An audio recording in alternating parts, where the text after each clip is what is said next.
This video is a work of fiction. The narration, statements, ideas, names, characters, entities, and incidents portrayed or referenced in this production are fictitious or used in a fictitious manner. In no way does this video attempt to portray real-life events or factual information of any kind. It is intended solely for entertainment purposes, and no action should be taken in reliance on the information contained in this video. This video is not educational and does not attempt to convey any factual information whatsoever. You should not act or refrain from acting on the basis of any content included in this video. This video does not constitute legal, medical, or any other type of advice, nor is it an attempt to provide any factual information in relation thereto. It is not intended for children. It is intended for mature audiences only. This video is a work of fiction. They are widely hailed as the most important archaeological find of modern times. They are some of the founding documents of our civilization. Western civilization owes its origins to this period.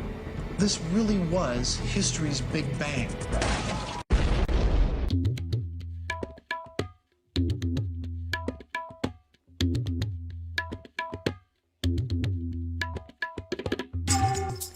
Hey guys, how's it going? So, like outer space and dinosaurs, I never paid much attention to the Dead Sea Scrolls and whether they were legit or not.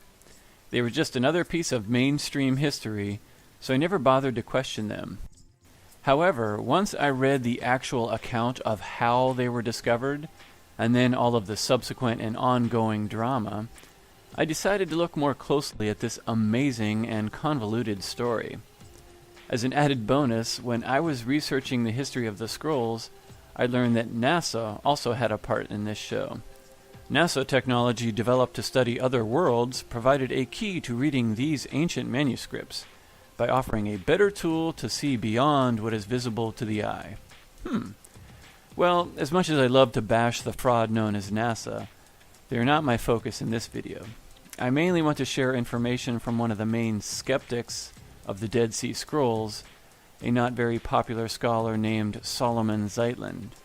He wrote many well-reasoned articles against the antiquity of the scrolls.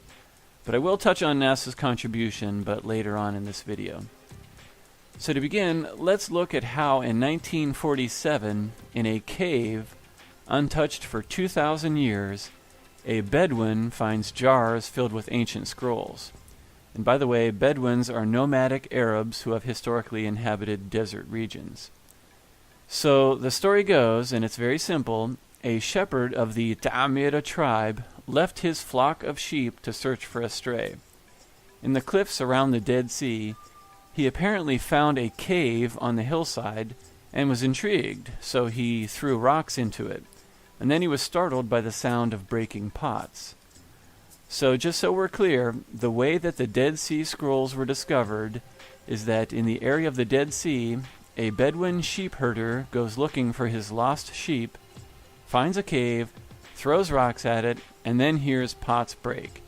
He goes into the cave, finds some pots, and then the 2,000-year-old Hebrew and Aramaic scrolls, supposedly the oldest written record of the Bible.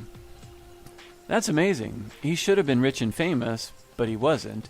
In fact, he and his buddies kind of vanished, at least their identity was never properly vetted, and we'll see this later on. Well, first, I think we can agree that there have been many historical hoaxes, admitted to even by the mainstream. One of the most famous is the Piltdown Man, which was hailed as the missing link for evolution, but it turned out to be none other than one of the curators of the Natural History Museum who was responsible for the fraud. They should just rename natural history museums as magical history museums. I mean, it's tough to rely on anything you find in a museum. And there's so many confirmed historical hoaxes out there, it's hard to keep up. We have forged and fake documents, maps, encyclopedias with invented content. Even the history of the bathtub was once the subject of a hoax. There are fake fairy photos, the infamous Ponzi scheme, and here's a good one. In World War II, the director of the Canadian Information and Propaganda Department put together this clip after noticing that Hitler raised his leg rather high while stepping backwards. He realized that it could be looped to create the appearance of Hitler jumping with joy at the surrender of the French. Obviously, it was used to spark outrage, or if you're a millennial, you might say it was used to trigger the Canadian people and demonize the Germans in the orchestrated and fraud-filled Second World War. The victims being the civilian populations, both in loss of lives and loss of freedoms. And real quick, before I get too far off track, we all know about the War of the Worlds radio broadcast in 1938, the one that caused panic in the U.S. because people thought it was real. But did you know that in 1926 the BBC radio had similarly interrupted a broadcast with a fake emergency announcement about civil unrest and that the Savoy Hotel had been blown up, and the crazy reports continued with news that the Houses of Parliament were being attacked? And this, of course, caused widespread panic, just like the War of the Worlds broadcast. Then in 1947, the Armed Forces radio station in Tokyo interrupted its broadcast with hoax emergency news of a 20-foot sea monster, again causing widespread panic. So successful, I guess, that they decided to make Godzilla movies from this. And maybe these were dry runs, as they saw how easily they could control the masses through fear. So they created the nightly news, so they could tell you how to view the world and what to buy. And then 24-hour news, and now we have the internet in every facet of our lives, all day, every day. It truly is a Matrix circus show where they invent reality for the domesticated slaves. Back to the Dead Sea Scrolls industry, as I call it. Like most hoaxes, this involves hundreds of millions of dollars. There's drama everywhere, crazy interpretations of the contents, and historical extrapolations based on allegedly discovered commentaries on scriptures. We have disputed ownership of the scrolls, fantastic stories, all brought to us by the reputable mainstream and the so-called scientific communities, universities, and governments. It's also funny that the Rockefeller Museum in Israel was conveniently established 10 years before the Dead Sea Scrolls were discovered. How very interesting. And another strange thing is that more scrolls were found very recently, the post-2002 scrolls, but now they are considered to be fakes. They determined that the post-2002 scrolls from the same area were fake because they somehow didn't properly match up with the 1947 through 56 manuscripts. But what's funny is that no one ever bothers to question the authenticity of the original batch. You see what they are doing here. This is the classic red herring distraction where subsequent releases of obvious fakes divert people's attention away from questioning the authenticity of the original Dead Sea Scrolls, thereby magically and automatically legitimizing the original discovery without any verification or investigation. Or maybe it's just a huge mess of incompetence, greed, and ignorance. Something to think about, at least. So, the main piece I want to present in this video is from one of the few detractors of the mainstream story, Mr. Solomon Zeitlin. He was a Jewish historian, Talmudic scholar, and by some accounts the world's leading authority on the Second Commonwealth at that time. My impression of him, and admittedly this is only from reading small sections of his works, especially not the entire 3-volume set of his best work, The Rise and Fall of the Judean State. My impression of him is that he was a non-conforming academic, and not a wimp intellectually. He seems to be an outsider and mainly ignored in the whole Dead Sea Scrolls mainstream history, or show, as you might say.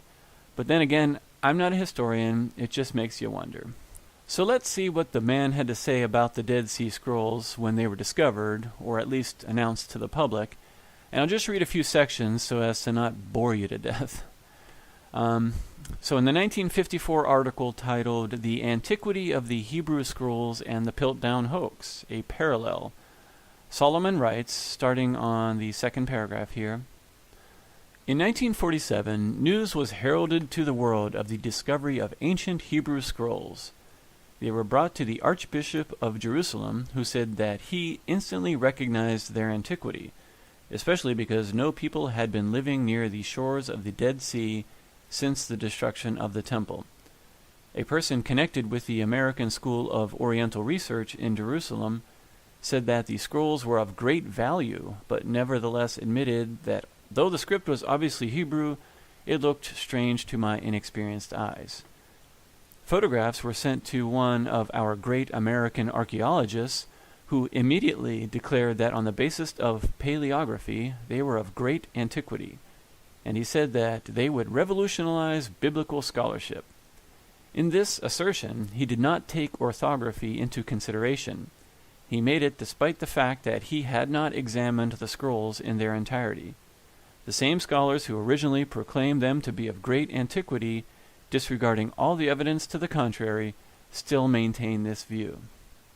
Numerous articles and books have been written on the scrolls seeking to establish similarity between their contents and ideas which prevailed among the ancient sects and groups. No one has ventured to combat the evidence which clearly demonstrates that they are of the Middle Ages. Moving on, we have the identity of the Bedouin responsible for the discovery of the scrolls has not been revealed to us. He must have been a religious man, otherwise he would not have been an instrument of providence in discovering the treasure. Dr. Cross, however, in an article entitled "The Manuscripts of the Dead Sea Cave," published in the February 1954 issue of the Biblical Archaeologist, at last reveals the name of the Bedouin, Muhammad Dib, a shepherd of the Ta'amira tribe, who discovered the manuscript while seeking a lost sheep. This indeed was providential. This latest disclosure of the identity of the shepherd is too startling to be acceptable. Harding, in his article published in the Palestine Exploration Quarterly, July-October 1949, said that at the time of writing his article, the goat herd had not yet been located. In a note he stated, "Since writing this, Mr. Said, Secretary of the Palestinian Museum, has had an interview with the goat herd." So, for more than 2 years after the so-called discovery, the name of the goat herd was unknown. In the Biblical Archaeologist of May 1949, Mr. Samuel, the Archbishop of Jerusalem, said that on the 3rd Saturday of Tammuz, 2 Bedouin came with a Bethlehem merchant bringing the scrolls to him, and that he asked them about the 3rd Bedouin and the other scrolls. The answer was that this Bedouin took the other scrolls to the Muslim sheikh. We must assume that when the Bedouin came to the Archbishop, he asked them their names. He would have done this as a matter of course. He felt that the scrolls were of very great importance, and urged the Syrian merchant to try to again get in touch with the Bedouin and obtain the scrolls. It would be naive to assume that he would not be interested in learning the identity of the Bedouin. Yet, why has he not revealed the names of these fortunate discoverers of the great treasure, the biblical books that would revolutionize our entire knowledge of biblical history? Mr. Kiraz says that he owns a half share of the scrolls. He must have known who the Bedouin were who supposedly discovered the scrolls. An Oriental merchant would know the identity of the Bedouin with whom he was dealing. And then there's more dispute about the names and ownership, and in the last paragraph we have, "My criticism of Dr. Cross is not especially on his identification of the Bedouin. This is only incidental. I criticize him for accepting at face value the word of any Bedouin or Oriental merchant. He repeats the same assertions which have appeared many times in the same magazine, namely, that the scrolls are older by more than a millennium than any other Hebrew text. Repetition does not make a statement a fact. He should have tried to prove his statement." So this guy's good. He sounds like a truth seeker back then. So, moving on, among the scrolls there was an alleged letter from Bar Kokhba. Solomon writes, "How could a letter be discovered bearing the name from Simon ben Kozba? In the year 132 CE, a man named Simon led a revolt in Judea against the Romans. The Jews were victorious the first year under his leadership. His followers, particularly Rabbi Akiba, named him Bar Kokhba, i.e. King Messiah. The revolt, however, was crushed by the Romans, and the epithet Bar Kozba, the deceiver, was then given to him. It seems then that the discovery of the so-called Bar Kokhba letter can be classified as another Piltdown hoax, because obviously the timing doesn't match up. He goes on to compare it to the Piltdown skull that was found, that hoax, and he says, the disturbing fact is not that the scholars made an error and were deceived into accepting the antiquity of the scrolls. This is not the first time. To mention a few instances, they were deceived by Firkowich, who fabricated some documents which they accepted at face value. They were also deceived by the forgeries of Shapira. All the archaeologists and the authorities of the British Museum accepted these forgeries as authentic. Scholars were also deceived into accepting the Slavonic Josephus as a translation of the Aramaic draft or of the Greek draft which Josephus wrote. For a time, I stood alone in my effort to expose this last fallacy. My view has since been accepted. The disturbing fact is that the scholars published the so-called Bar Kokhba letter in scientific publications without even raising a question as to why the letter begins with the prefix from and bears a signature at the end. In conclusion, let me reemphasize that instead of advancing wild hypotheses and employing emendations to the text, the scholars should attempt to refute the arguments in my article, The Recent Discoveries Near the Dead Sea, that the Isaiah scroll, the Habakkuk commentary, and the so-called Zadokite fragments are of a late period. They should also clear up the mystery of the letter written by Dr. Trevor to Mr. Hamilton, and discover and reveal the identity of Phineas, who presented the Torah scroll to the late Archbishop of Jerusalem in the year 1929, and locate the whereabouts of the scroll of Haftarot. All of these problems should be solved. To employ theological interpretations and inject mystical meanings into writings composed by obscure Jews smacks of medievalism. Moreover, in doing so, often faulty scholarship is displayed. Brownlee's latest discovery is that the reading of the word in the Isaiah scrolls, 52:14, and so he goes on here with more linguistics arguments. And this is interesting. He writes, I wish to reiterate that I am not especially interested in when the manuscripts were written. Whether they were composed in the 4th, 7th, 13th, or even 20th century is of little importance to me. They were composed by scribes of mediocre ability, and they have no value for the history of the Jewish people and mark no step in the development of ideas, whether Jewish or Christian. My purpose is to show that those who maintain that these scrolls were written during the Second Commonwealth or during the 1st century of the Christian era are mistaken.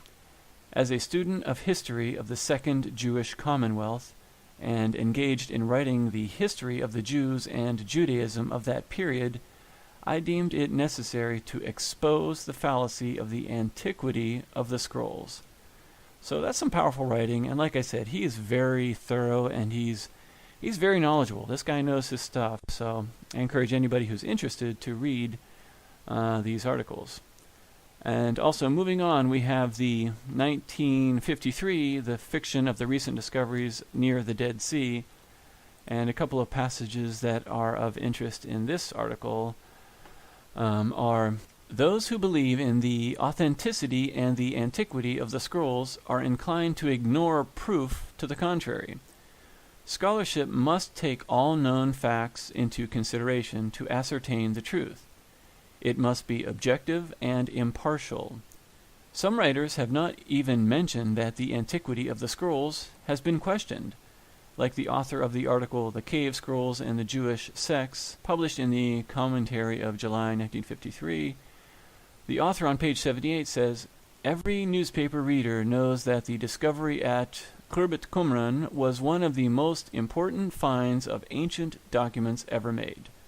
Not a word is said about the fact that many scholars question the antiquity of the scrolls. When one writes for laymen, one should be particularly scrupulous in writing all the facts, as they are not versed in scholarly subjects.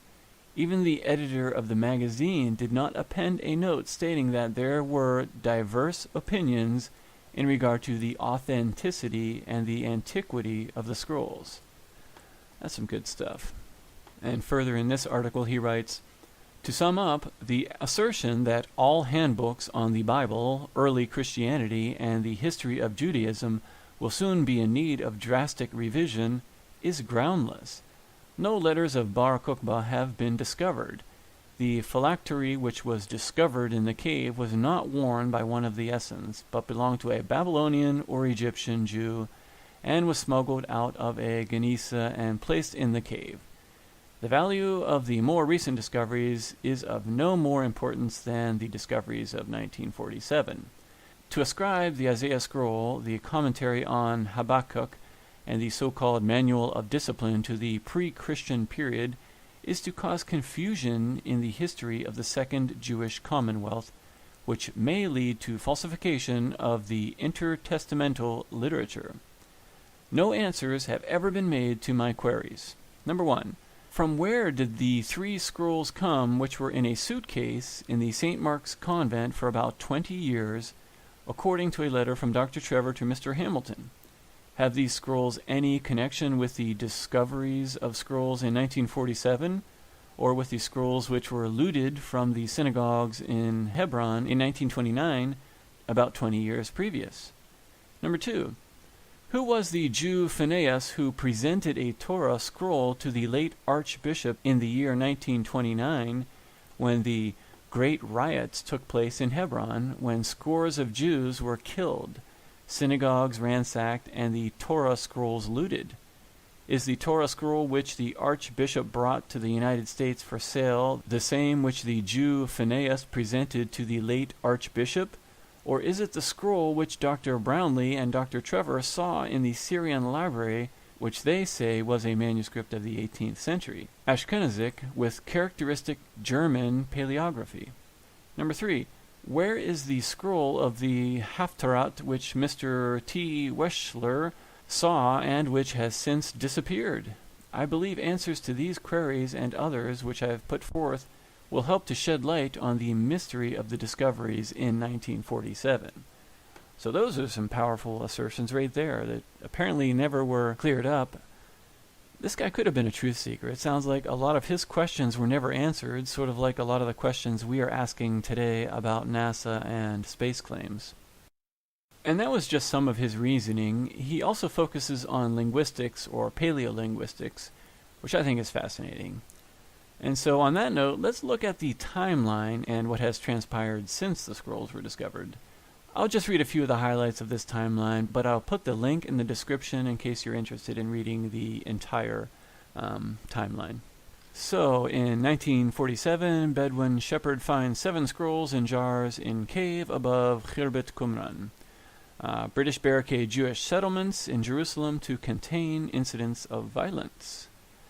And in 1948, American archaeologist William Albright confirms Trevor's identification of Isaiah scrolls as the oldest known Hebrew manuscript. Archbishop Samuel gives Assorad director Millar Burrows rights to publicize scrolls and takes scrolls to Beirut as violence between Arabs and Jews increases. Burrows issues press release announcing the discovery of the scrolls. British leave Palestine, Jews establish State of Israel, and repel Arab attacks. Trevor describes the discovery of the scrolls in Biblical Archaeologist 11. Professor Sukenik publishes portions of his scrolls, identifying the authors as Essenes. G.L. Harding, British Director of Antiquities for Jordan, launches search for scroll caves with aid of Jordan's Arab Legion. A bunch of academics confirming other academics' work. Yeah, this is peer review working as it was designed to. In 1954, we have Sukenik's son, Yigal Yadin, in the U.S., arranges covert purchase of Archbishop Samuel's 4 scrolls for $250,000. Wow. In 1955, Yadin returns to Israel, reuniting the 7 original scrolls. 56, DeVoe and Harding issue statement to French Academy dismissing the Copper Scrolls buried treasure as a fiction, incompatible with Essene communal economy. Well, that's interesting. Allegro retracts claims and admits they were based on his interpretations rather than on text. More drama, more crazy theories. Let's go to 1960, death of Archaeological Museum's patron John D. Rockefeller ends main source of funding for work on scrolls. The transcription of K4 scrolls completed, workshop dismantled, and scrolls locked in safe. Photos of 574 texts divided among remaining scholars. Well, of course the Rockefellers stopped their funding because they start releasing everything as all the work's been done. Speculation, I know. 1965, British scholar Driver publishes the Judean Scrolls, The Problem and a Solution, challenging the accuracy of DeVoe and Dupont-Sommer's interpretation of archaeological and paleographic evidence in dating the scrolls and supporting Roth's hypothesis of the first century Common Era zealot origins of the scrolls. So wow, we have more academics arguing to make it seem like there is authentic debate, but all still blindly accepting the validity of the discovery without considering the opinions of detractors. Totally unscientific, in my opinion. You can read through this. We have 1976. Milik publishes long-awaited Hebrew fragments of Book of Enoch, claiming that the absence at Qumran of any text comparable to the parable section of the Ethiopic version proved that the Son of Man passages in the Ethiopic text were later Christian insertions. So, 1977, we have biblical archaeologist editor David Noel Friedman questions the ethics of a small group of scholars having exclusive rights to study and publish the scrolls at their own discretion. So, here. 1979, Allegro publishes the Dead Sea Scrolls and the Christian Myth, claiming that the Gospels were narrative fictions about a non-existent hero, Jesus, based on the teacher of righteousness. Like I said, many crazy extrapolations and division caused by the possible hoax known as the Dead Sea Scrolls. And then 1986, we have a German scholar argues that O'Callaghan's identification of 7Q5 as a fragment of Mark requires complete revision of many modern assumptions about the composition of the Gospels. 1989, Oxford mediates $350,000 grant to expedite publication of the scrolls. So you see, these scrolls are big business in the academic world. Herschel Shanks, editor of Biblical Archaeological Review, calls for publication of timetable for release of the scrolls and characterizes Strugnell's response as a hoax or fraud. So in 1989, they're still trying to get all these things published, and there's just infighting. 1990, still access to the scrolls is reserved to a select few. 1991, Israeli Department of Antiquities announces that it will grant access to official photos of the scrolls to scholars who agree not to publish their findings. Oh boy. 1992, Barbara Thiering, University of Sydney, interprets the scrolls as a product of rivalry between the supporters of John the Baptizer, the teacher of righteousness, and Jesus, the man of the lie. So that's some crazy stuff. 1993, Product Judaica Foundation opens Scrolls from the Dead Sea exhibit at the Library of Congress. 1995, Israeli archaeologist Hanan Eshel announces discovery of 4 sealed man-made caves near Cave 4. 2004, after 10 years of excavation, Majan and Peleg conclude that the settlement at Qumran could not have been a monastery, but rather was a pottery factory which was vacated by its few inhabitants during the Jewish-Roman War, and that refugees from Jerusalem deposited the scrolls, possibly from the temple library, in nearby caves. 2005, Eshel announces that he has obtained new scroll fragments, raising scholars' hopes that there may still be more to discover. Eshel arrested for engaging in the illegal trade of antiquities, but is released without charges being filed. Eshel's scroll fragments confiscated by the Israeli Antiquities Authority, sparking new controversy between scholars and the Israeli government. And as mentioned before, the post-2002 scrolls are considered fakes anyways. It's just a complete mess. What a clown show. Really, if you read through this thing, it's a clown show. And again, there was never any objective, unbiased investigation as to the authenticity of the scrolls. And last but not least, let's look at NASA's contribution to this Dead Sea Scrolls industry. I like this, and this is straight from the NASA website.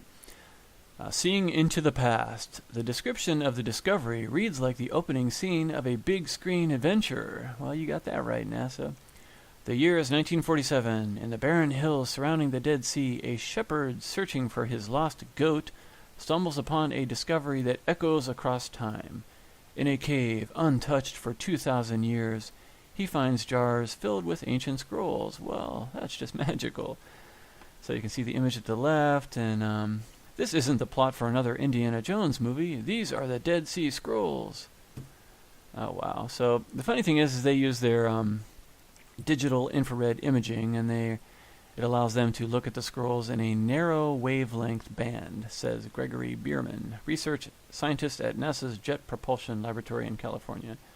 In some cases, this reveals detail that a film-based camera looking at a broader wavelength spectrum cannot see. Bierman was invited to Jerusalem to examine the scroll known as the Genesis Apocryphon. By using a multispectral camera outfitted with a liquid crystal filter designed to rapidly change wavelengths, never before seen text in the scroll became visible. Digital images were then fed into a computer with image processing software to further sharpen the photographs. The result, 20 centuries of the past were brought into crystal clarity. Wow. So it's funny, you can see the image to the right here. It's the only one I found that they worked on, where it's practically black at the top and then it reveals it at the bottom. So, here's a product of NASA. You can take that for what it's worth. And then at the end it reads, so while high-tech tools are used to discern the text written ages ago on these ancient scrolls, their meaning and significance will no doubt continue to be debated among scholars and theologians of two faiths who share common roots, reconfirmed by the scrolls. So there's more chaos. These scrolls seem to have caused a lot of debate and chaos. So I'm not sure what that's about. And that was very interesting, and I think I'll end it here, but I'm not making any grandiose claims or specific accusations. Anyone who is interested can research the scrolls and the theories derived from the scrolls. They can decide for themselves what they want to believe. I personally think it's a murky mess of unscientific and extraordinary events. But then again, that's what you get in the Matrix. So, thanks so much for watching, guys, and take care. Adios.